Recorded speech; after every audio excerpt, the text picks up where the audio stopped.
Okay now chapter 12 मा quasi contract. अब quasi contract भने चाहिँ एकजना मान्छेले मेरो यो काम गरिदियो अर्कोले हुन्छ भन्नु पर्दैन, अटोमेटिकली बुझ्ने जे कुरा पनि आफै बुझ्दिने। त्यो मान्छे त्यहाँ लड्यो भने ए बाबु त्यसलाई उठाइदियो भनेर कसैले भन्छ र? तिमी आफै मनले बुझेर जान्छौ उठाइदिन्छौ। उठाएर तिमीले यहाँ मलमपट्टि गर्दा खर्च लाग्यो 200 भने त्यो मलमपट्टि तिमी गरिदिन्छौ। अब यसको मतलब के 200 तिमी फ्रीमा ल्याएर होइन नि, हैन?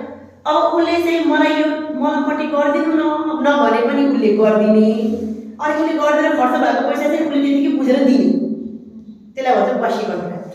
क्वासी कन्ट्र्याक्ट मिन्स इम्प्लाइ, आफै बुझ्नुपर्ने कन्ट्र्याक्ट। त्यसमा चाहिँ त्यही भएर मैले वर्ड हेरेर थपेको छैन त्यहाँ। Quasi contract refer to such contract which is not created by mutual consent. दुईजना मिलेर बसेर भनेको होइन म यो जग्गामा घर बनाइदियो उसले चाहिँ हुन्छ भन्नु पर्दैन, बुझ्यौ? ठुल्ठुलो कन्ट्र्याक्टलाई भन्नु पर्दैन, तर सानसानो कुरा चाहिँ आफै बुझ्दिने तिमीहरूले भन्नु चाहिँ not created by mutual consent, दुवैले मानेर गरेको होइन of the parties but it constituted by the लले अटोमेटिकली।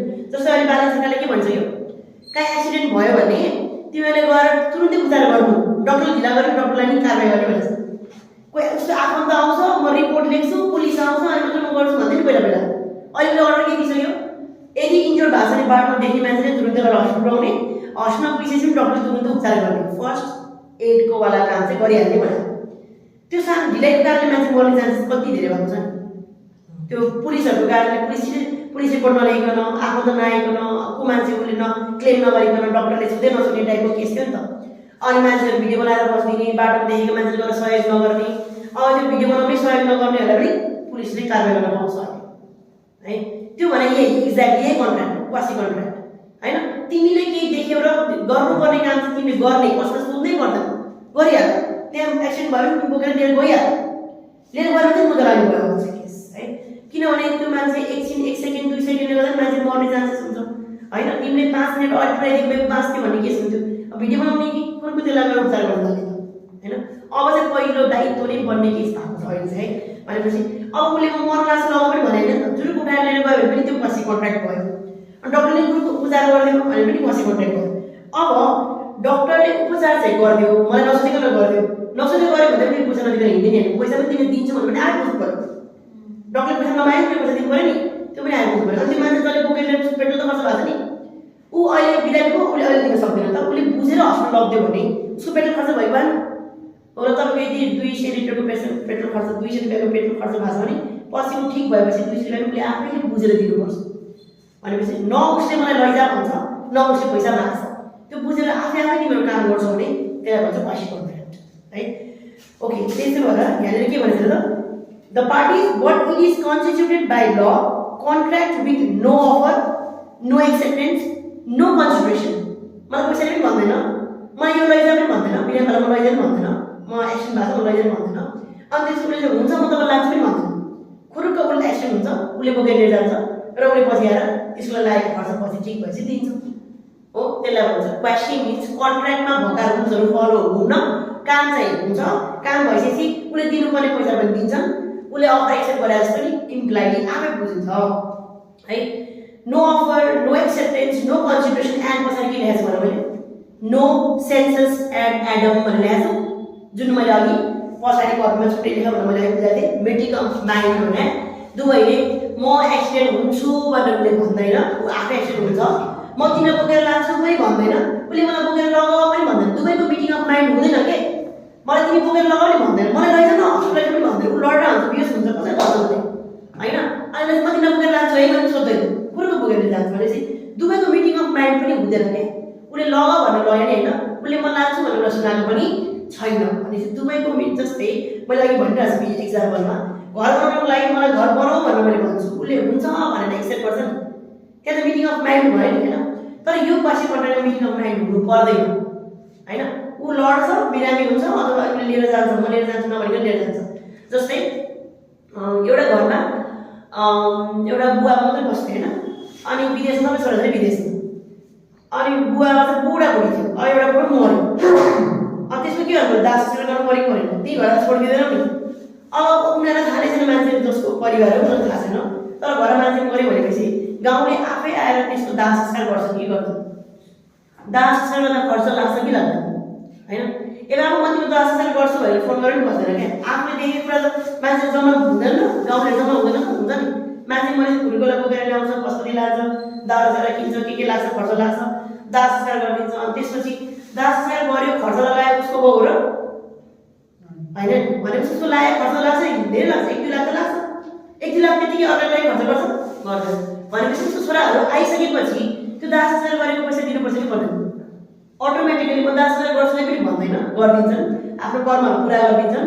त्यसपछि उनीहरू आइसकेपछि पनि यति लागेको रहेछ तपाईँले गरिदिनु भयो धन्यवाद भनेर पैसा पनि दिनुपर्छ। सदा मिटिङ अफ माइन्ड पनि हुँदैन। भनेपछि आफै देखेर बुझेर इम्प्लाइडली गर्ने कामलाई के भन्छ? गर्ने कामलाई के भन्छ? के अरे सेन्सस क्वासी कन्ट्र्याक्ट भन्छ। त्यसमा मिटिङ अफ माइन्ड हुनु भएन, no offer, no acceptance, no consideration.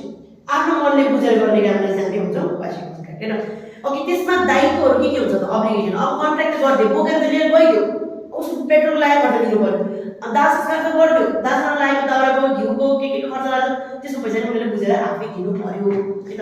Okay, now अब यो भने अब्लिगेसन, दायित्व।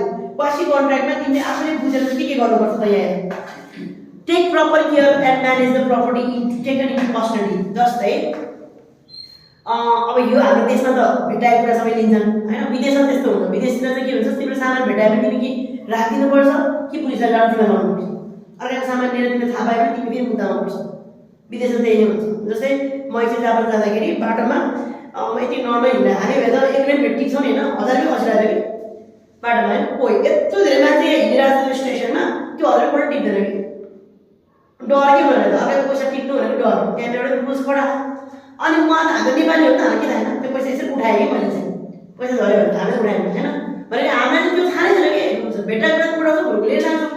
अनि त्यहाँ जेसुकै झरोस्, मोबाइल झरोस्, सुन झरोस्, मतलब छैन कि यति त्यो भुइँमा कसै हेर्दैन कि यति हेरेर हिँड्छ क्या, बुझ्छ? भनेपछि अर्काको सामान भेटायो भने हामीले टेक केयर गरेर राखिदिनुपर्छ।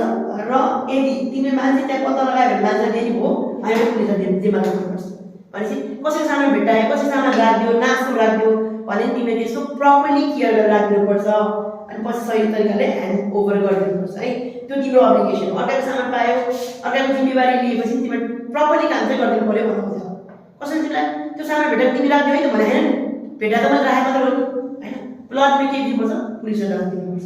अनि मेरै सामान पनि झरेको बेलामा पनि म हिँडिरहेको थिएँ, मेरो सामान झरेको पैसा थियो त्यहाँ, एउटा जापानिजले टिपेर ल्याएर मलाई दियो, नमस्ते भयो, अझै चाहिँ ढोगेर नमस्ते गरेर राखेँ। तर त्यो मेरो पैसा चाहिँ होइन क्या, म हिँड्दाखेरि मेरो पछाडि पैसा थियो, त्यो पैसा चाहिँ टिपेर ल्याएर मलाई दिँदाखेरि उनीहरू त्यति धेरै क्या जापानको केसमा चाहिँ होइन। भनेपछि अर्काको भनेपछि अर्काको उनीहरू चाहिँ ट्रेनमा बस्दाखेरि यतिकै बस्छ, छुँदैन यता पनि छुँदैन, डिस्टर्ब पनि गर्न पाउँदैन, बोर्डमा टुटुट गर्न पनि पाउँदैन होइन। भनेपछि त्यसरी आफै इम्प्लाइड क्वासी कन्ट्र्याक्ट त हरेक ठाउँमा हुन्छ उनीहरूको चाहिँ, आफै इम्प्लाइड बुझिदियो, कसैले छुन पनि पाइँदैन, कसैले डिस्टर्ब गर्न पनि पाइँदैन।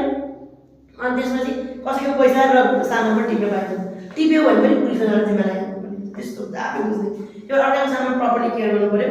सेकेन्डमा no relief from the liability of the person. भनेको मैले एक्सिडेन्ट भएको मान्छेले बोकेर त लिएर गयो, पेट्रोल भाडा खर्च गर्यो, डक्टरको उपचारको पैसा खर्च गरिदियो भनेपछि त्यो सामान मान्छे ठिक भएपछि त आमा ठिक भएर कुरो कोठो हिँड्न पाइँदैन, उसको आफ्नो जिम्मेवारीबाट मुक्त हुन चाहिँ पाउँदैन फेरि। उसले बुझेर काम गरिदिएर खर्च लगाएको छ भने मैले पनि बुझेर उसलाई पैसा दिनुपर्छ। रिलिफ छैन है, तिम्रो गर्नुपर्ने दायित्वबाट रिलिफ चाहिँ हुनु। कन्ट्र्याक्टमा त लिखित हुन्छ भने चाहिँ मैले अघि लेखेँ होइन, अफरले लेख्छ अर्कोले हुन्छ भनेर साइन गर्छ नि, त्यहाँ लिखितमा त जसरी नि बााउन्ड भयो भयो। तर क्वासी कन्ट्र्याक्टमा नि बााउन्ड चाहिँ हुनु पर्यो। तिम्रो लागि कसैले काम गरिदिन्छ भने तिमीले त्यस काम के गरिदिनु पर्यो? कम्प्लिट गरिदिनु चाहिँ पर्यो। उसलाई लागेको खर्च तिमीले तिर्दिनु पर्यो। फिनरल भने चाहिँ मैले बाउ लोक फिनरल गाउँले गरिदिरहेछ, छोराहरू आएर आनन्दले फेरि मस्किएर घुम्ने होइन, पहिला सुरु बाउको फिनरलमा लागेको पैसा तिर्ने, त्यहाँ कहीँ लेखाएको छ? तिर भनेर लेखाएको छैन। त्यही पनि तिमीले आफैले तिर्नु पर्यो, तिम्रो लाइबिलिटीबाट रिलिफ चाहिँ हुँदैन हो भने है। Okay, and to pay reasonable expenses for the property save during the natural disaster. अब तिम्रो भुइँचालो आएको होइन, तिम्रो घर पुरै भयो, अब त्यहाँभित्र तिम्रो सुन सबै लुगा हुन्छ नि, गाउँले आएर तिमीलाई हेल्प गरिदियो, अब तिम्रो त घर छैन, अब त्यो सुन आफ्नो घर राख्नु पऱ्यो परेन। अब त्यो सुन मैले पाएँ भने मकबाट खाइदिने कि बसेर दिनु पऱ्यो नि होइन। अर्काको सुन ल्याएर राखेको छ, देखिरहेको छ गाउँले उसको घर भत्किएको छ, घरमा ठाउँ छैन, झिकेर लगेर मैले राखिदिएँ, भोलि घरमा यसरी फेरि तिमीले लगेर उसलाई दिनु पऱ्यो भने होइन। Okay, to pay reasonable expenses for the property save during the भइहाल्यो। Claim for reimbursement. अब तिमी अघि भने रिइम्बर्समेन्ट, जुन तिमीले गाडी भाडा लगायो, डक्टरको खर्च लगायो, भरपाई उसले माग्न पाउँछ। चुप लागेर बसी पनि दिन त पर्यो होइन मेरो चाहिँ तपाईँले लिएर जाँदा खर्च लागेको छ, पेट्रोल कति लागेको छ, डक्टर कति लागेको छ, मलाई यति पैसा दिनु भनेर माग्न पनि पाउँछौ तिमीले, क्लेम पनि गर्न पाउँछौ। चुपचाप दिने त छँदैछ, दिएन भने त लास्ट हजार हिँड्यो, ठिक नहुँदाखेरि चाहिँ हजुर हजुर गरेर थियो, ठिक भएपछि चाहिँ लास्ट हजार हिँड्यो पनि तिमीले मुद्दै हालेर पनि माग्नु पाउँछ। मैले के गर्दै तिमीलाई उसले दिएन मलाई भनेर क्लेम पनि गर्न पाउँछ है obligation. Claim for the payment of maintenance. अब जस्तै कहीँ हिँड्दै जस्तै फ्युनरल गर्नु जाँदाखेरि नै उसको खुट्टा लाग्छ, मैले उहाँलाई बोकेर गएको छिपेर मलाई म खुट्टा लाग्छ र मेरो उपचार पनि गरिदिनु भन्न पनि पाएँ, किनभने काम उसको गरिरहेको होइन। बाइक उसलाई बोकेर लिएर गएको, बाइकै पल्ट्यो, बाइक त उनी भएको छ, उसको काम गर्दाखेरि भएको छ होइन। भनेपछि मेरो बाबु पेट्रोल खर्च नि माग्नु पाएँ, डक्टर माग्नु पाएँ, मेरो गाडी भाँच्यो, मेरो बाइक भाँच्यो, कारको पनि पैसा माग्न पाएँ। तिमीले कुनै त्यो उसको काम गर्दा गर्दा तिम्रो आफ्नो पनि कुनै क्षति भएको छ भने त्यसको पनि मेन्टेनेन्स गर्नु नपायो। Reimbursement of the expenses for funeral मैले अघि भनिहालेँ, यो कुरा बुझिहाल्छ। To bear the expenses by related to the provide necessary things on for an incapacitated person भनेको इन्क्यापिसिएट भनेको त्यसै लुलो लङ्गडलाई तिमीले हेल्प गरेछौ भने पनि त्यसको पनि पैसा क्लेम गर्न पाउँछौ। तिमीले लुलो लङ्गडको लागि चाहिँ अब त्यो बस्ने व्हिलचेयर दियौ होइन, उसले बुढाएर हिँड्न पाएन, त्यो व्हिलचेयर पनि खर्च लाग्दैन। तिमीले सहयोग त गर्यो ठिक छ, सहयोग गरे भन्दैन, उसको व्हिलचेयरको खर्च लागेको छ, ल उसले यो हालिदिनु भएको छ भनेर दिनु पनि त पऱ्यो होइन। अब तिमीसँग भएको कुरा थियो जस्तै अब कान नसुनेर यहाँ एयरफोन लगाइदियो भने आँखा नदेखिलाई तिमीले आफ्नै आँखा कसैलाई खोजेर हालिदियो भने त्यो खर्च अवश्य लाग्छ, त्यसको पनि क्लेम गर्न पाउँछौ। रिइम्बर्समेन्ट फर द ट्रिटमेन्ट एक्सपेन्सेस मैले भनिहालेँ, उपचार गर्न लागेको खर्च हाल्नु पऱ्यो। Price of the goods and services हो यहाँले एउटा वर्ड अर्को पनि टेक्निकल वर्ड छ बेलमेन्ट, यो पनि लको मात्रै वर्ड हो। बेलमेन्ट भनेको के हो, कुनै बेलामा चाहिँ अब मसँग पैसा छैन भनेर सुनको सरमा गएर तिमीले सुन राखेर भित्र पैसा लिन्छ नि होइन, सुनको सर गएर अथवा ब्याङ्कमा त जसरी हाम्रो केयर गरेर राखिहाल्छ। कुनै घरमा गएर पैसा माग्नु पऱ्यो होइन, पैसा त्यसले कतै बताएन, अब यसले पैसा दिँदै दिँदैन मलाई के थाहा भएन, तिमीले आफ्नो घडी फुकाएर लड दिन सक्छौ होइन। यो अहिले घडी राख्छु म 10 मिनट तपाईँले मलाई पैसा दिन्छु, मलाई 10,000 दिए पैसा दिनु, अप्ठ्यारो परेछ भनेपछि घडीको लगभग 15-20 हजार पर्छ होला भनेपछि 10,000 माग्नको लागि घडी दियो भने उसले मानिहाल्छ, मान्दैन। भनेपछि तिमीसँग केही माग्नको लागि उसले आफ्नो सामान छोडेर जान्छ भने त्यो सामानको केयर गर्ने पनि तिम्रो दायित्व। बेलमेन्ट भनेको चाहिँ धितो राख्नु जस्तो है, केही सामान आफ्नो राख्न दिने अनि पैसा मागेर लिएर जाने, अनि त्यो पैसा तिमीले के गरिदिनु पऱ्यो, केयर गरिदिनु पऱ्यो, त्यो घडीको केयर गरेर राखिदिनु पऱ्यो भनेको के। कसैले गुड्स एन्ड सर्भिसेस हामीलाई उ गरेर दिन्छ भने, गुड्स एन्ड सर्भिसेस हामीलाई के राख्न दिन्छ भने त्यो राख्न दिएको गुड्स एन्ड सर्भिसेसको तिमीले के गरिदिनु पऱ्यो, केयर गरेर राखिदिनु पऱ्यो भने। पेमेन्ट भनेको चाहिँ धितो राखेको भनेर बुझ्दिने, आफ्नो केही सामान छोडेको भनेर बुझ्दिने है, हामीले त्यसलाई पनि केयर गरेर राखिदिने। Reimbursement for the person paying money to another. अब तिमीले केही कुरा मेरोमा लगानी गर्दा सक्ने त्यो पैसा पनि फिर्ता दिनुपर्छ भनेर हो। Okay, quasi contract means implied contract, आफैले बुझेर गर्ने कन्ट्र्याक्ट, न त्यहाँ पेन पेपर हुन्छ, न कसैले साइन गरे हुन्छ, न कसैले प्रस्ताव राखेको हुन्छ, न कसैले ओके भनेको हुन्छ, न त्यहाँ पैसा फिक्स भएको हुन्छ। पैसा नि फिक्स हुन्छ, कति खर्च लागेको दिने मात्रै हो, यतिमा काम गरिदिनु, मेरो साल 20,000मा गरिदिनु भनेर फिक्स हुन्छ र त्यो हुँदैन, कति खर्च लाग्छ जाने हुनु। त्यही भएर न पैसाको फिक्स हुन्छ, न अफर हुन्छ, न एक्सेप्टेन्स हुन्छ, न मिटिङ अफ माइन्ड, म यो काम नै गर्न लाग्नु भनेर एकअर्कासँग सल्लाह गरिन्छ, केही पनि गर्यो है त। यो भयो र यो च्याप्टरमा अहिले भयो, यो पढेको च्याप्टरमा चाहिँ नयाँ वर्ड के आयो, एउटा सेन्सस एन्ड एडम, अर्को चाहिँ बेलमेन्ट, यो दुईवटा वर्ड र उतापट्टि चाहिँ क्वान्टम अफ मेरिट र इन्जक्सन। 4 पोइन्ट तिमीले नयाँ पछाडि पदमा लेख्नु, क्वान्टम मेरिट, इन्जक्सन अगाडि च्याप्टरबाट आयो, सेन्सस एन्ड एडम र बेलमेन्ट पछाडि च्याप्टरबाट आयो। 4 पोइन्ट हामीले यहाँ बुझ्यौँ है त। के हो त क्वान्टम मेरिट भनेको आफ्नो लागेको खर्च क्लेम गर्न पाउने, अनि त्यसपछि इन्जक्सन भनेको चाहिँ आफूलाई अर्डर दिएको, कोर्टले अर्डर दिएको मलाई होइन, तिम्रो के खर्च लागेको छ तिमीले माग है, त्यो देऊ है भनेर अर्डर गर्ने, जसले चाहिँ तोड्यो कन्ट्र्याक्ट त्योसँग अर्डर गर्नु, अर्डरलाई चाहिँ इन्जक्सन भन्छ। सेन्सस एन्ड एडम भनेको चाहिँ मिटिङ अफ माइन्ड, दुवैले म यो काम गर्छु भनेको चाहिँ म यो उद्देश्यले काम गर्न लाग्छ भने दुवैले माइन्ड मिटिङ भयो भने चाहिँ त्यो सेन्सस एडम भन्छ, त्यो चाहिँ हुँदैन क्वासी कन्ट्र्याक्टमा भनेको है। अनि बेलमेन्ट भनेको चाहिँ सामान आफ्नो धितो दिएर कसैसँग पैसा माग्नु अथवा कुनै काम गराउनु, मेरो यो काम गरिदियो म तिमीलाई घडी दिन्छु, मैले पैसा तिमीलाई भनेर आफ्नो कुनै काम गराउनु, सर्भिस गराउनु अथवा पैसा माग्नु अथवा कुनै सामान लिएर जानु है। मलाई अहिले एकदम खाना चामलै छैन, चामल दिनु, म तपाईँलाई घडी राखिदिन्छु, अनि तल आएपछि तपाईँलाई दिन्छु पैसा, म घडी लिएर जाउँला भनेको क्या। उसलाई विश्वास दिनु, ग्यारेन्टी दिनको लागि। अब मेरो पैसा नदिएर भन्ने उसलाई डर भएन नि त, पैसा दिएपछि त्यो सामान हाल्नु है त। ल, थ्याङ्क यू।